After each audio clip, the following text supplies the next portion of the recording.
नमस्कार, राजन्स career private limited के official YouTube channel पर आपका स्वागत है। मैं मोनिका। जैसा कि आप लोगों को पता है कि आप लोगों की अभी क्लासेस स्टार्ट हो गई है यूजीसी नेट की। इसमें आप लोग टीचिंग एप्टीट्यूड पढ़ रहे हैं। टीचिंग एप्टीट्यूड का आज तीसरा क्लास है। पहली क्लास में आप लोगों को टीचिंग एप्टीट्यूड का सिलेबस बताया गया था और टीचिंग होता क्या है, टीचिंग के लेवल क्या है और स्टेज क्या है टीचिंग के, ये आपको पहली क्लास में पूरा एक्सप्लेन किया गया था। बाकी हमारी दूसरी क्लास कल चली हुई थी, उसमें हम लोगों ने एक्सप्लेन किया था कि टीचिंग मेथड्स कौन कौन से हैं और टाइप्स ऑफ टीचिंग। ये दो चीजें हमने कल के वीडियो में किया था। आज हम लोग एक्सप्लेन करेंगे टीचिंग एड्स। शिक्षण सहायक सामग्री कौन कौन सी होती है और उसका यूज हम क्यों करते हैं। इससे आपका हर साल 2 क्वेश्चन जरूर बनता है, तो इस पे आप थोड़ा ध्यान दीजिएगा। चलिए हम लोग टाइम न लेते हुए क्लासेस स्टार्ट करते हैं। देखिए, सबसे जरूरी जो है वो क्या है कि टीचिंग एड्स होता क्या है। आपको टीचिंग एड्स की जरूरत होती क्यों है, तो हम लोग टीचिंग एड्स का यूज अपनी समझ को विकसित करने के लिए करते हैं। अगर आप टीचर हो तो आप टीचिंग एड्स का यूज करके किसी भी चीज को बच्चे को अच्छे से समझा सकते हो। तो बच्चे की समझ को विकसित करने के लिए हम लोग क्या करते हैं, टीचिंग एड्स का यूज करते हैं। देखिए, शिक्षण प्रक्रिया में विषय वस्तुओं पर विद्यार्थियों का ध्यान केंद्रित करने के लिए हम किसका यूज करते हैं, शिक्षण सहायक सामग्रियों का यूज करते हैं। और शिक्षण की प्रकृति को और अधिक सुग्राही एवं सरल बनाने के लिए हम लोग टीचिंग एड्स का यूज करते हैं। क्लियर है? पहला हमने क्या बताया, किस लिए यूज करते हैं। सबसे पहले हमने बताया विषय वस्तुओं पर विद्यार्थियों का ध्यान केंद्रित करने के लिए। आप कोई भी सब्जेक्ट पढ़ा रहे हैं, मान लीजिए स्टूडेंट जो है उसमें इंटरेस्ट नहीं ले रहे हैं, तो आप उसको इंटरेस्ट दिलाने के लिए क्या कर सकते हो, आप टीचिंग एड्स का यूज कर सकते हो। जैसे आप इंडिया के बारे में पढ़ा रहे हो तो इंडिया का मैप आप ले जाके बच्चे को पढ़ा सकते हो, उससे बच्चे को अच्छे से समझ में आएगा। या फिर आप ग्लोब ले जाके कहाँ पे इंडिया है, कहाँ पे ऑस्ट्रेलिया है, तो हर चीजों को आप अच्छे से बच्चों को एक्सप्लेन कर सकते हो। तो ये जो चार्ट पेपर हो गया, आप लोग का मानचित्र हो गया, ग्लोब हो गया, ये सब क्या है, ये सब आपके टीचिंग एड्स ही तो है। तो वही आगे हम लोग देखते हैं। नेक्स्ट किस लिए यूज कर रहे हैं टीचिंग एड्स का, शिक्षण को सुग्राही एवं सरल बनाने के लिए। आपको कोई चीज अगर स्टूडेंट को समझ में नहीं आ रही है तो हम लोग टीचिंग एड्स का यूज करेंगे। तरह तरह के टीचिंग एड्स का यूज करके हम बच्चे को कोई भी चीज आसानी से समझा सकते हैं। आगे देखते हैं हम लोग, शिक्षण समस्या के समाधान के लिए तथ्यों में निहित अर्थों को स्पष्ट करने के लिए। अगर कोई चीज जो है वो बच्चे को समझ में नहीं आ रहा है, मान लीजिए कोई एक चैप्टर है, उस चैप्टर को आप लोगों ने अच्छे से एक्सप्लेन किया, आपने अच्छे से पढ़ाया, लेकिन वो चैप्टर बच्चे को समझ में ही नहीं आया, तो आप उसके लिए क्या कर सकते हो, आप बच्चों को उसमें इंटरेस्ट दिखाने के लिए, उसके लिए रुचि उत्पन्न करने के लिए आप तरह तरह के टूल्स का यूज कर सकते हो। आप उनको प्रोजेक्टर के माध्यम से पढ़ा सकते हो या तरह तरह के जो भी आपके हिसाब से सुविधा है आप उसके हिसाब से बच्चे को पढ़ा सकते हो। नेक्स्ट है आपका शिक्षण प्रक्रिया में समस्या के समाधान के लिए किसी प्रकार से अर्जित ज्ञान को स्थायित्व प्रदान करने के लिए। आप चाहते हो कि कोई भी नॉलेज, ऐसा कोई भी ज्ञान आप बच्चे को दें और वो बच्चे के माइंड में लंबे समय तक टिका रहे, तो क्या कर सकते हो, आप बच्चे के लिए टीचिंग एड्स का यूज कर सकते हो। देखो, जैसे हम लोग छोटी क्लास में बच्चों को पढ़ाते हैं ना, पढ़ाया हमने A for apple, B for ball, लेकिन अगर हम वो बच्चों को प्रैक्टिकली दिखाएंगे कि देखो ये एप्पल ऐसा होता है, बॉल ऐसा होता है, तो वो चीज बच्चे के दिमाग में लंबे टाइम तक टिकी रहेगी। आगे हम लोग देखते हैं, शिक्षण सहायक सामग्री के माध्यम से छात्रों में कल्पना एवं तर्क शक्ति का विकास होता है। आप टीचिंग एड्स का यूज करके बच्चों के अंदर जो होता है उनके अंदर तर्क करने की क्षमता उत्पन्न कर सकते हैं। तो बच्चों के अंदर क्या चीजें सही है, क्या चीजें गलत है, इसके लिए बच्चा क्या कर सकता है, तर्क कर सकता है। नेक्स्ट है आपका शिक्षण की प्रकृति में अधिगम की प्रभावशीलता को बढ़ाने के लिए। अधिगम का मतलब क्या होता है, सीखना। आपने किसी चीज को कितना सीखा या आपने जो चीजों को सीखा वो सही है कि नहीं, इस चीज के लिए भी हम किसका यूज करते हैं, टीचिंग एड्स का यूज करते हैं। या लोगों को समझ में में आ गया? देखिए एक बार आप लोग फिर से, टीचिंग एड्स का यूज आप किस लिए कर रहे हो? टीचिंग एड्स का यूज मेन रूप से आप किस लिए कर रहे हो? बच्चों के अंदर विकास या समझ को बढ़ाने के लिए आप टीचिंग एड्स का यूज करते हो, ताकि आप जो भी टॉपिक बच्चों को समझाओ या पढ़ाओ वो ज्यादा से ज्यादा लंबे समय तक बच्चा उसको समझ सके। देखिए एक बार फिर से आप लोग देख लीजिए, हम लोग क्यों यूज कर रहे हैं? विद्यार्थियों का ध्यान केंद्रित करने के लिए। बच्चा हो सकता है क्लास में बैठे बैठे बोर हो रहा है या वो पढ़ना नहीं चाह रहा है, तो उसके ध्यान को केंद्रित करने के लिए हम लोग टीचिंग एड्स का यूज कर सकते हैं। और उसके अंदर सब्जेक्ट जो भी आप पढ़ा रहे हो उसको सरल बनाने के लिए यूज कर सकते हो, और तथ्यों में निहित अर्थों को स्पष्ट करने के लिए आपने जो तथ्य को पढ़ाया है उसको स्पष्ट तरीके से समझाने के लिए यूज कर सकते हो। और क्या चीज था? शिक्षण प्रक्रिया में समस्या के समाधान के लिए, किसी भी प्रकार से अर्जित ज्ञान को स्थायित्व प्रदान करने के लिए, अर्थात वो लंबे समय तक टिका रहे आपके माइंड में, इसलिए भी आप टीचिंग एड्स का यूज कर सकते हो। और बच्चे के अंदर कल्पना और तर्क शक्ति के विकास के लिए आप टीचिंग एड्स का यूज करते हो, और अधिगम की प्रभावशीलता को बढ़ाने के लिए भी आप टीचिंग एड्स का यूज करते हो। ये आप लोगों को दोबारा इसलिए बताया गया है क्योंकि इससे हर साल एक क्वेश्चन जरूर पूछता है। चलिए आगे हम लोग देखते हैं, शिक्षण सहायक सामग्रियों के प्रकार, types of teaching ads. Teaching ads के जो है बहुत सारे टाइप्स होते हैं, उसको एक एक करके मैं आप लोगों को एक्सप्लेन करूंगी। पहले तो आप देख लो कौन कौन से होते हैं। दृश्य सहायक सामग्री होता है, इसमें दो होते हैं, एक प्रक्षेपी होता है और एक अप्रक्षेपी होता है। दूसरा होता है आपका श्रव्य सहायक सामग्री, तीसरा आपका दृश्य श्रव्य सहायक सामग्री, और चौथा क्रियात्मक शिक्षण सहायक सामग्री। आप लोगों ने ये तीनों तो सुना होगा, टीचिंग एड्स में आप लोगों ने ये तीनों जरूर सुना होगा, श्रव्य, दृश्य और दृश्य श्रव्य सहायक सामग्रियां क्या होती है, पर ये दोनों आप लोगों के लिए नई होगी, क्रियात्मक शिक्षण सहायक सामग्री, और नेक्स्ट आपका है प्रयोगात्मक शिक्षण सहायक सामग्री। इसको हम लोग एक्सप्लेन करेंगे एक एक करके।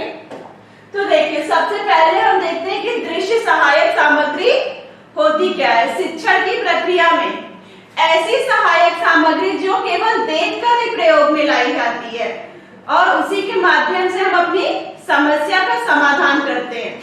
आपको क्या करना है? ऐसे टूल्स का यूज करना है जिसको बच्चा सिर्फ देखे, उसमें ना ही सुनना है ना कुछ करना है, सिर्फ देखेगा बच्चा और क्या करेगा? चीजों को समझेगा, चित्रों को समझेगा। जैसे आप लोग कभी कभी मूवी देखते होंगे, हो सकता आपने कोई इंग्लिश मूवी लगा के रख ली, आपको मूवी समझ में नहीं आ रही, सुनाई नहीं दे रहा, आप समझ नहीं पा रहे हो, लेकिन क्या कर रहे हो उसको, वो चलती रहेगी, उसमें क्या क्या स्टोरीज है वो आप लोगों को धीरे धीरे समझ में आने लगेगा। स्टोरी आपको धीरे धीरे समझ में आने लगेगी, क्या क्या स्टोरी है, इसके बाद क्या हुआ, इसके बाद क्या हुआ, तो ये सब चीजें हैं। तो दृश्य सहायक सामग्री में मेन आप दो चीजें पढ़ते हैं, कौन कौन सा? प्रक्षेपी सामग्री और अप्रक्षेपी सामग्री। देखिए प्रक्षेपी सामग्री में आपका होता है फिल्म स्ट्रिप,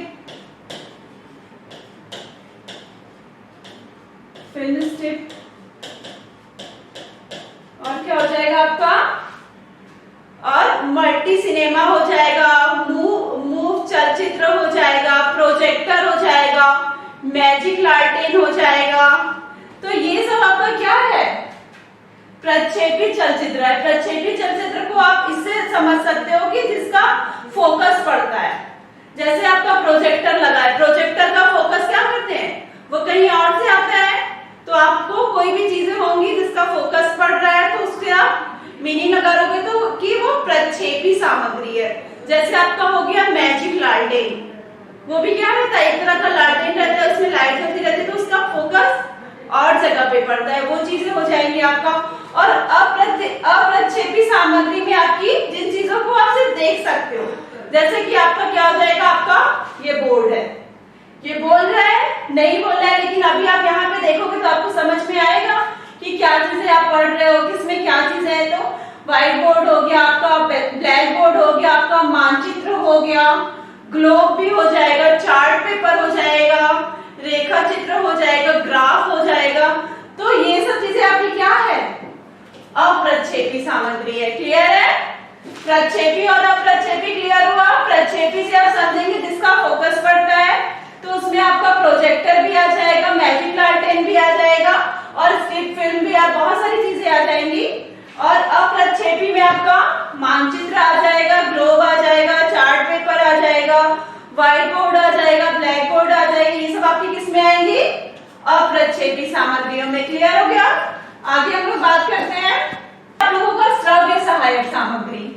दृश्य सहायक सामग्री आपने पीछे देखा, जिसको हम लोग सिर्फ देख के ही समझ जा रहे थे, लेकिन इसको क्या करना है? श्रव्य सहायक। श्रव्य से आप लोग को समझ में आ गया होगा, सुनने से है इसका संबंध। तो शिक्षण प्रक्रिया में ऐसा साधन जिन्हें केवल सुनकर ही शिक्षण समस्या का समाधान किया जा सकता है, उसे हम लोग क्या कहते हैं? श्रव्य सहायक सामग्री। क्या होगा? ऐसा साधन जिसको हम लोग सिर्फ सुन के ही अपनी समस्या का समाधान कर सकते हैं। जैसे आपका क्या हो जाएगा? Tape recorder.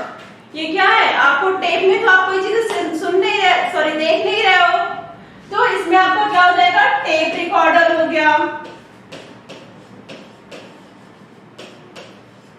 टेप रिकॉर्डर हो गया आपका। और क्या चीजें हो सकते हैं आपका? रिकॉर्डर प्लेयर, रिकॉर्ड प्लेयर्स हो सकते हैं, ग्रामोफोन हो सकते हैं, और इस तरह से आपका रेडियो हो सकता है। ये सब चीजें है ना आपकी। क्या हो जाएगा? रेडियो हो जाएगा, ग्रामोफोन हो जाएगा आपका। तो बहुत सारे इसके एग्जाम्पल हैं। तो ये आपका श्रव्य सहायक सामग्री। इसमें आपको सिर्फ याद रखना है कि जिसमें हमें देखने की जरूरत नहीं पड़ रही है, सिर्फ हम सुन के क्या कर सकते हैं? उन चीजों को समझ ले रहे हैं। हमें जो भी समस्या आ रही है हम उनका समाधान कर ले रहे हैं अपने शिक्षा के क्षेत्र में। नेक्स्ट है हम लोगों का श्रव्य दृश्य सहायक सामग्री। ये ध्यान दीजिए आप लोग, इसमें क्या है? श्रव्य मतलब सुनना भी है, दृश्य मतलब देखना भी है। सहायक सामग्री ऐसी सहायक सामग्री जिसको हम लोग देख भी रहे हैं और सुन भी रहे हैं। तो ऐसी शिक्षण सहायक सामग्री जो दिखाई भी दे और सुनाई भी दे, तत्पश्चात उसके माध्यम से हमारी शिक्षण समस्या का समाधान हो जाए, उसे हम लोग क्या कहेंगे? दृश्य श्रव्य सहायक सामग्री। और सबसे ज्यादा विश्वसनीयता इसी की होती है। सबसे ज्यादा विश्वसनीय जो होता है वो यही होता है, दृश्य श्रव्य सहायक सामग्री ही सबसे ज्यादा विश्वसनीय होता है। ये याद रखिएगा। इसमें आपका क्या हो जाएगा? टेलीविजन हो जाएगा, कंप्यूटर हो जाएगा, वीडियो चलचित्र हो जाएंगे। तो बहुत सारे एग्जाम्पल आप इसमें लिख सकते हो। जैसे आपका मोबाइल है, मल्टीमीडिया मोबाइल है, तो वो भी आपका क्या है? दृश्य श्रव्य सहायक सामग्री है। उसमें आप वीडियो भी देख सकते हो और आवाज भी सुन सकते हो। सेम चीज आपका टेलीविजन है, कंप्यूटर है, ठीक है? तो ये आप लोग ध्यान दीजिएगा। अब इसमें आपका क्या हो जाएगा? टेलीविजन, आपका मोबाइल भी हो जाएगा, आपका मोबाइल फोन हो जाएगा, और क्या हो जाएगा आपका? कंप्यूटर हो सकता है, वीडियो चलचित्र हो सकते हैं। तो तरह तरह की जो भी चीजें हैं जिससे आप देख भी सकते हो और चीजों को सुन भी सकते हो। ये आपका क्या हो गया? दृश्य श्रव्य सहायक सामग्री। नेक्स्ट हम लोग देखते हैं क्रियात्मक शिक्षण सहायक सामग्री। इसमें क्या है? क्रियात्मक से आप समझिए एक्शन। इसमें आपको क्रिया भी करना है। आप किसी चीज को देख भी रहे हो, सुन भी रहे हो, प्लस उसके साथ आप कोई ना कोई एक्टिविटीज भी कर रहे हो। तो शिक्षण की प्रक्रिया में किसी शिक्षण समस्या के समाधान के लिए जब ऐसी सामग्रियों का प्रयोग किया जाता है जो दिखाई भी दे और सुनाई भी दे और साथ ही साथ विभिन्न प्रकार की क्रियाएं भी करती हो, तो उसे हम लोग क्या कहेंगे? क्रियात्मक शिक्षण सहायक सामग्री। जैसे आपकी रामलीला होती है रामलीला हो गई, भरत मिलाप हो गया, नाटक हो गया, ठीक है? आपका नाटक हो गया, नुक्कड़ नाटक, तरह तरह के नाटक होते हैं। तो ये सब चीजें आपकी देखिए, ये याद रखिएगा क्रियात्मक शिक्षण सहायक सामग्री। इसमें आपको दिखाई भी दे रहा है, आपको सुनाई भी दे रहा है, प्लस आपको क्रिया भी करना है, कुछ ना कुछ एक्टिविटीज भी करना है। तो इसमें आपका रामलीला, नाटक, नुक्कड़ नाटक, जो भी आप चीजें रख सकते हो जिसमें आप क्रिया कर रहे हो, वो सारी चीजें आ जाएंगी। नेक्स्ट हम लोग देखते हैं प्रयोगात्मक शिक्षण सहायक सामग्री। ऐसी सहायक सामग्री जो मुख्य रूप प्रायोगिक विषयों के लिए प्रयोग की जाती है, जिसमें आपको प्रैक्टिकल करना है। जो आपके प्रैक्टिकल से रिलेटेड सब्जेक्ट होते हैं, जैसे ज्योग्राफी हो गया और आपका फिजिक्स हो गया, केमिस्ट्री हो गया, इसमें आप प्रैक्टिकल कर रहे हो तो उसमें जो भी चीजों का यूज होता है, जैसे बीकर हो गया आपका, लैंप हो गया आपका, पेंडुलम हो गया, और ये सब चीजों का यूज करते हैं हम लोग, तो ये आपका किसमें आ जाएगा, प्रयोगात्मक शिक्षण सहायक सामग्री। तो मेन आप लोग इसको सिर्फ याद रखिएगा कि इसका प्रयोगात्मक जो विषय होते हैं उसमें इसका यूज होता है, वही आपका क्या है, प्रयोगात्मक शिक्षण सहायक सामग्री। क्लियर हो गया ये आप लोगों को? शिक्षण सहायक सामग्री क्लियर हो गया होगा। देखिए पहला आपका क्या था, दृश्य सहायक सामग्री था। पहला आपका क्या था, दृश्य सहायक सामग्री था। पहला आपका क्या था, दृश्य सहायक सामग्री। इसमें कौन कौन से आप पढ़े, प्रक्षेपी सामग्री और अप्रक्षेपी सामग्री। प्रक्षेपी सामग्री जिसका क्या हो रहा था, फोर्स पर, जिसका फोकस पड़ रहा था किसी चीज पे, वो चीजें आपकी प्रक्षेपी सामग्रियों में आ जाएंगी। अप्रक्षेपी सामग्रियां जिसमें किसी तरह की लाइट, फोकस, ये सब का यूज नहीं हो रहा है, जैसे आपका क्या आ जाएगा इसमें, मानचित्र। मानचित्र आ गया आपका, ब्लैक बोर्ड आ गया, व्हाइट बोर्ड आ गया आपका, ग्लोब आ गया। तो ये सब चीजें जो है ये आपकी क्या है, अप्रक्षेपी सामग्रियां, जिसको आपको सिर्फ देख रहे हो, देख के चीजों को आप समझ रहे हो। तो ये जब आप किसी चीज बच्चे को पढ़ाएंगे और वो किसी चीजों को देख के समझ ले, तो वो कौन से एड्स हो जाएंगे उसके, दृश्य सहायक सामग्री। टीचिंग एड्स में उसका यूज कर दृश्य सहायक सामग्री कहलाएगा। ये दो प्रकार के, प्रक्षेपी और अप्रक्षेपी। और नेक्स्ट आप लोगों का था श्रव्य सहायक सामग्री, जिसमें ऐसे टीचिंग एड्स जिसको हम लोग सिर्फ सुन के अपनी समस्या का समाधान कर ले रहे हैं, सिर्फ हम बच्चे को सुनाए और बच्चे की जो भी समस्या है उसका समाधान हो जाए, तो वो हो जाएगा। जैसे टेप रिकॉर्डर हो गया, रेडियो हो गया, ग्रामोफोन हो गया। और नेक्स्ट क्या बताया गया था, श्रव्य दृश्य सहायक सामग्री, जिसमें आपके आंख का भी यूज हो रहा है और आपके कान का, दोनों का यूज हो रहा है, और देख के और सुन के बच्चा क्या कर रहा है, अपनी समस्या का समाधान कर ले रहा है। वो जैसे आपका टेलीविजन हो गया, कंप्यूटर हो गया, स्मार्ट क्लासेस हो गई, ठीक है। नेक्स्ट है आपका क्रियात्मक शिक्षण सहायक सामग्री, जिसमें देख रहा है, सुन भी रहा है और कुछ कुछ एक्टिविटीज भी कर रहा है, कुछ कुछ क्रियाकलाप भी करा रहा है। जैसे आपने क्लास में ही क्या कराया, रामलीला कराया, उसमें किसी को राम बना दिया, किसी को भरत बना दिया, किसी को सीता बना दिया, और उन लोगों से सबसे कुछ ना कुछ एक्टिविटीज कराई थी। ये क्या है, ये चीजें बच्चे के दिमाग में लंबे समय के लिए बैठ जाएंगी। तो ये आपका क्या हो गया, क्रियात्मक शिक्षण सहायक सामग्री। प्रयोगात्मक शिक्षण सहायक सामग्री, इसका यूज हम लोग कब करते हैं, प्रैक्टिकल के विषयों के लिए करते हैं। तो जो भी प्रैक्टिकल के लिए जो भी चीजों का यूज होता है, जैसे बीकर का यूज होता है, लैंप का यूज होता है, तो ये सब किसमें आ जाएंगे, आपके प्रयोगात्मक शिक्षण सहायक सामग्री में। चलिए नेक्स्ट हम लोग आगे बढ़ते हैं। शिक्षण को प्रभावित करने वाले कारक, शिक्षण को प्रभावित करने वाले कौन कौन से कारक हैं, उसके बारे में हम लोग देखते हैं। तो सबसे पहले हम क्या देखते हैं कि शिक्षण को प्रभावित करने वाले कारक।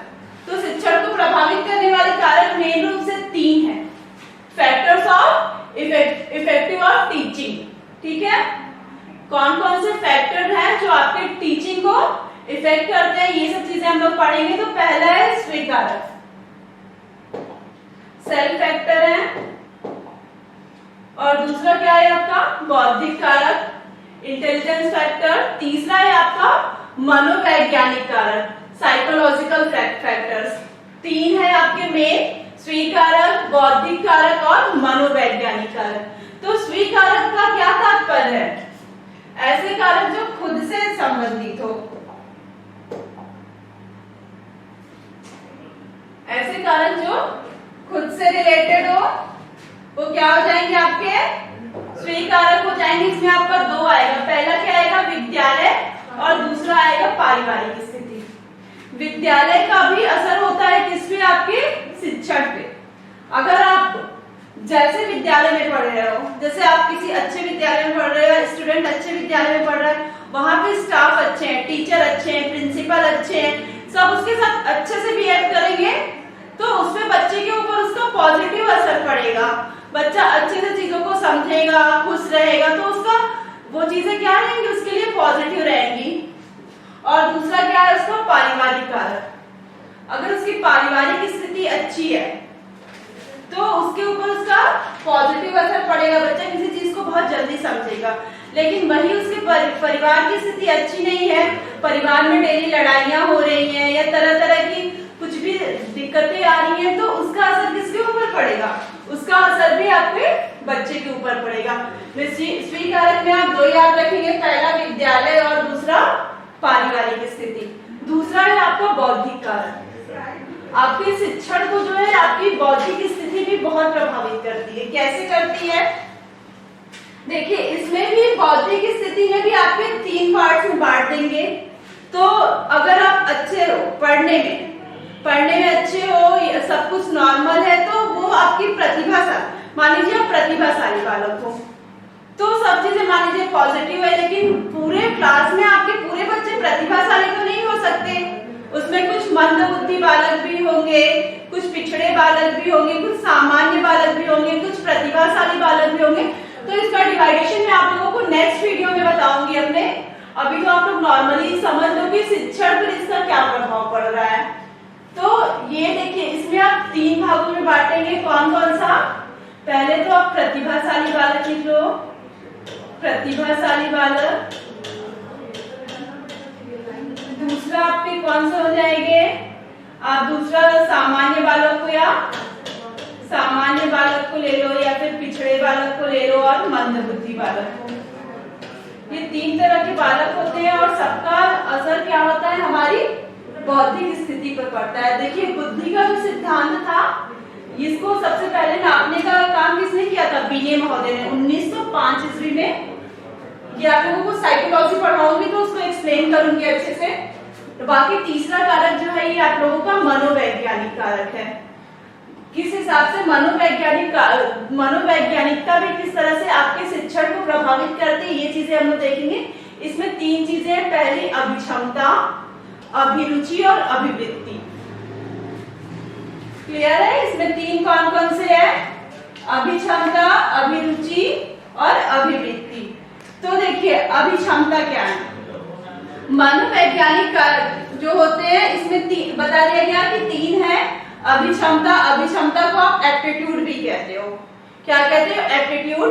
और अभिरुचि को आप इंटरेस्ट कहोगे। क्लियर है, तो शिक्षण की प्रक्रिया में अभिक्षमता को ही हम लोग अभियोग्यता भी कहते हैं। शिक्षण की प्रक्रिया के अंतर्गत समस्या समाधान के लिए किन्हीं तथ्यों को देखकर जब बालक उसकी ओर उन्मुख होता है, मतलब जब कोई तथ्य देखा, कोई टॉपिक देखा, आप लोग कोई चीज देखे और उसकी ओर क्या हुआ, उन्मुख हुए कि हाँ मुझे भी ये करना है। मान लीजिए आपने देखा कि कोई जो है वो पीएचडी कर रहा है, तो आपने देखा कि आपको काम जो है अच्छा लग रहा है, तो आपके अंदर क्या होगा, आप सोचोगे कि हाँ मुझे भी पीएचडी करना चाहिए, या आप उस चीज के लिए अग्रसित होगे, मतलब खुद से उन्मुख होगे, उस तरफ उस चीज की ओर जाना चाहोगे, उसे क्या कहेंगे, अभिक्षमता। उस चीज में आपकी क्या है, अभिक्षमता है, एप्टीट्यूड है।